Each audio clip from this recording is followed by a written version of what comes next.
Hey there everyone, it's me Nat and we are back again with vlogging. So sobrang tagal ko hindi nag-vlog and hindi nakipag-usap sa inyo guys. And later on ko na siya i-explain but what important is we are back again with another travel vlog and of course we are here at Pampanga. Olivas Resort invited me again with the collaboration with their Barcada Villa. Last November 2022 kasi nandun kami sa mini cabin nila.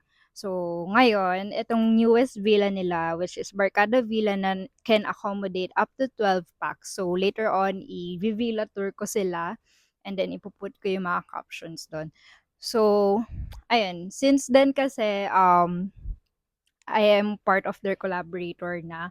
And if you guys want a discounted stay here, just use my promo code Natalie10 for 10% discounts on weekday stay. So Sunday to Thursday on weekdays. Of course, hindi kasama yung kapag holidays.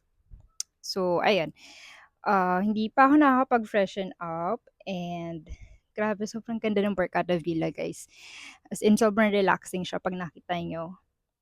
So, mag-aayos lang ulit ako and i-enjoy lang namin yung welcome snack nila for us. So, sobrang thank you Olivas Resort kasi grabe overwhelmed ako with that because ang dami ng snack na binigay nila. So, papakita ko sa inyo guys.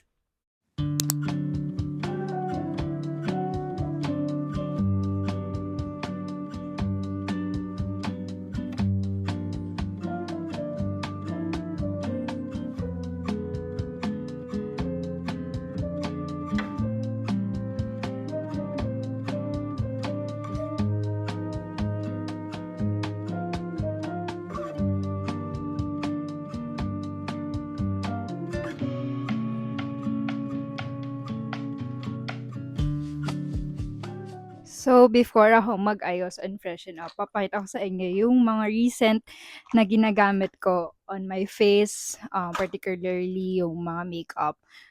So, ayan. Binili ko lang siya Shein 'to. Sobrang cute and sorry, hinihingal pa ako. Ayan. Medyo magulo siya pero papakita ko. Wait lang. Yeah. Hawak-hawak ko yung mic kasi nasira yung basta yung pin niya. So, please bear with me. So, ito yung soothing gel mist ko na super ginagamit. Regalo siya sa akin last Christmas pa. So, ito yan. Sa Nature Republic. And then, for my sunscreen, I'm using ito, yung Sola Daily Sunscreen which has SPF 50 plus PA+++. Yan.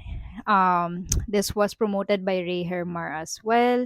So, tinry ko lang muna yung naka-pouch kasi wala, first time ko siya itry. And then, same with the foundation primer that I use. It's also from Sola. And, wait lang sa ibang makeup.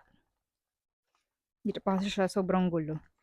So, for the primer, I'm using yung Get Ready With Me. Pero hindi ko siya masyadong ginagamit. Ewan ko, hindi ko feel na mag-primer. Siguro kasi nakakapag-set naman ako ng face ko.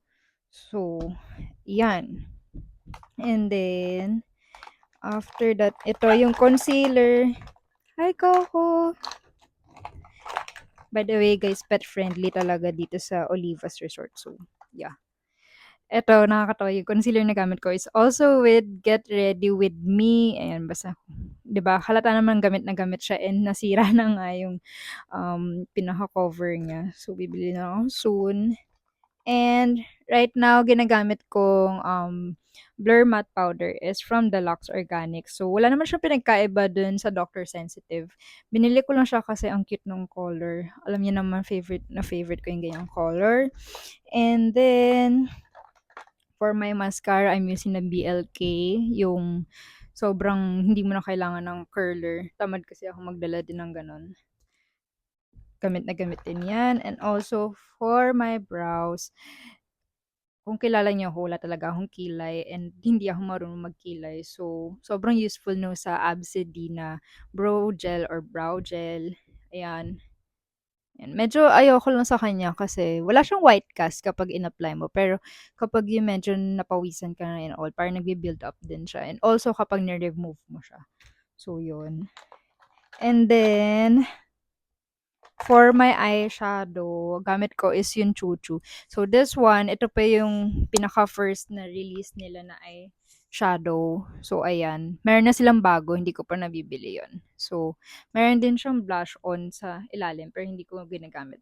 Mas gusto ko kasi yung blush on ng um, Maybelline. So, yan. Ito yung pinakagamit ko. And, also yung um, blush on na cream ng Absidy. Yan. Yun yung ginagamit ko.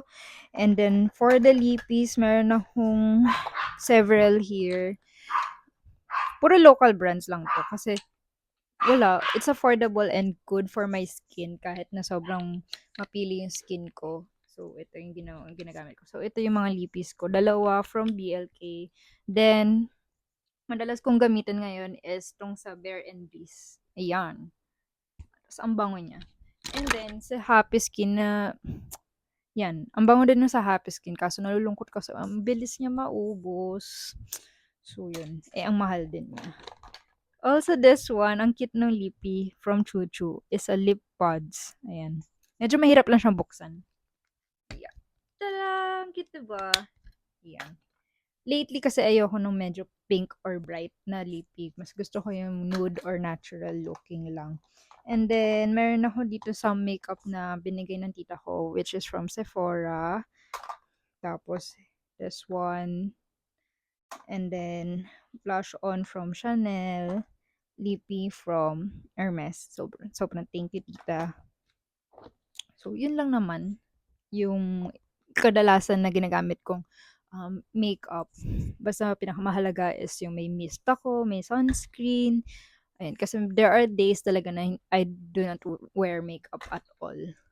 So, ayun lang.